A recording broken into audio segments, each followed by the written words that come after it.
Robert Albert Einstein ইনস্টিটিউটের সাথে সম্পৃক্ত একজন ইহুদি বিশেষজ্ঞ ও পণ্ডিত। তিনি সম্প্রতি ইসলাম গ্রহণের ঘোষণা দেন।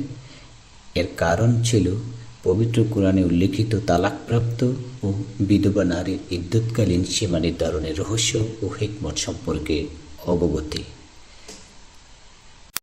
মহান আল্লাহ তাআলা যে কোনো তালাকপ্রাপ্ত নারীকে দ্বিতীয় বিয়ের পূর্বে 3 মাসের একটি গ্যাপ দিতে বলেছেন। সূরা বাকারার 228 নং আয়াতে উল্লেখ আছে, তালাকপ্রাপ্ত নারীরা 3 মাসিক পর্যন্ত অপেক্ষা করবে। আলোচ্য আয়াত দ্বারা আধুনিক বিজ্ঞান ডিএনএর উদ্ভাবনের রাস্তা সুগম করেছে। দেখা গেছে যে একজন পুরুষের বীর্যে থাকা প্রোটিন অন্য পুরুষ থেকে শতকরা 62 ভাগ ভিন্ন থাকে। একজন নারীর শরীর একটি কম্পিউটারের মতো।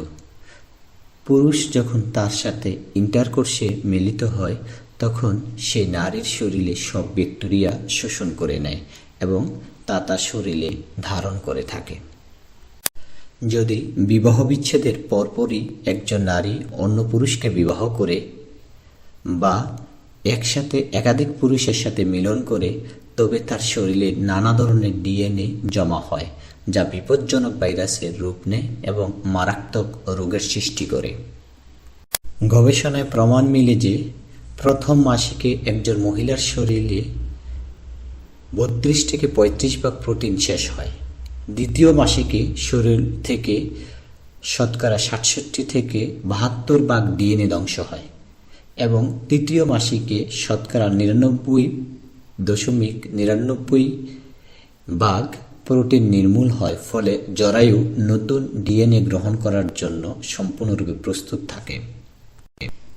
একজন গণিকা একই সময় একাধিক পুরুষের সাথে সঙ্গম করে, ফলে বিভিন্ন পুরুষের ব্যাকটেরিয়া তার জরায়ুতে প্রবেশ করে এবং বিভিন্ন ধরনের ডিএনএ তার মধ্যে জমা করে, যার ফলে সে মারাত্মক রোগে আক্রান্ত হয়ে পড়ে।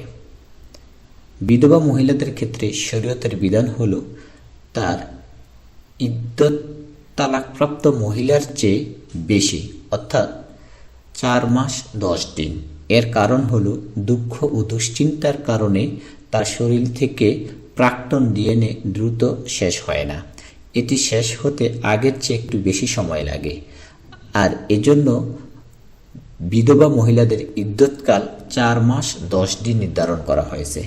পবিত্র কুরআনুল কারীমের সূরা বাকারার 234 নম্বর আয়াতে বলা হয়েছে, তোমাদের মধ্যে হতে যারা স্ত্রীদের রেখে মারা যাবে সে অবস্থায় স্ত্রীরা নিজেদের 4 মাস 10 দিন পর্যন্ত বিরত রাখবে।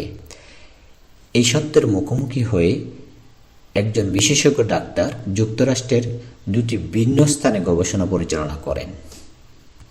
প্রথমত, আফ্রিকান বংশোদ্ভূত মুসলমানরা যে মহল্লায় থাকেন সেই মহল্লার নারীদের ভ্রূণের মধ্য থেকে মাত্র একজন স্বামীর ডিএনএ পাওয়া গেছে। দ্বিতীয়ত, অন্য মহল্লায় যেখানে স্থায়ী আমেরিকানরা বসবাস করে সেই সকল মহল্লার নারীদের মধ্য থেকে 2 বা 3 বা তারও বেশি পুরুষের ডিএনএ পাওয়া গেছে। অতঃপর ডাক্তার যখন নিজের স্ত্রীর ভ্রূণ পরীক্ষা করলেন তখন তিনি একটি মর্মান্তিক সত্য দেখতে পান।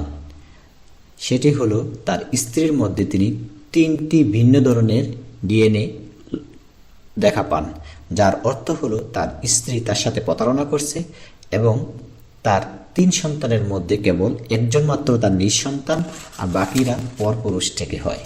ডাক্তার তখন নিশ্চিত হন যে ইসলামই একমাত্র ধর্ম যা নারীদের নিরাপত্তা এবং সমাজের সম্প্রীতি নিশ্চয়তা দেয়। এসব বিষয় তিনি নিশ্চিত হন এবং মুসলমান নারীরা যে পৃথিবীর সবচেয়ে পরিচ্ছন্ন, বিশুদ্ধ এবং সতী, একথা তিনি দ্ব্যর্থহীন কণ্ঠে ঘোষণা দেন। ইসলাম একজন মহিলার জন্য একই সময় একাধিক স্বামী রাখার অনুমতি কেন দেয়নি তা তিনি হাড়ে হাড়ে টের পান। অবশেষে বিজ্ঞান ও আল কুরআনের বিধান নির্মূল ব্যাখ্যা করতে তিনি সক্ষম হন। এর প্রেক্ষিতে তিনি ইসলাম ধর্ম গ্রহণ করেন। আল্লাহ রাব্বুল আলামিন আমাদেরকে সঠিক বুঝদান করুক, কোরআনের আলোকে আমাদের জীবন পরিচালনা করার তৌফিক দান করুক সে প্রত্যাশা সকলের সুস্বাস্থ্য এবং দীর্ঘ কামনা করে বিদায় নিচ্ছি। আল্লাহ হাফিজ। আসসালামু আলাইকুম ওয়া রাহমাতুল্লাহি তাআলা ওয়া বারাকাতুহু।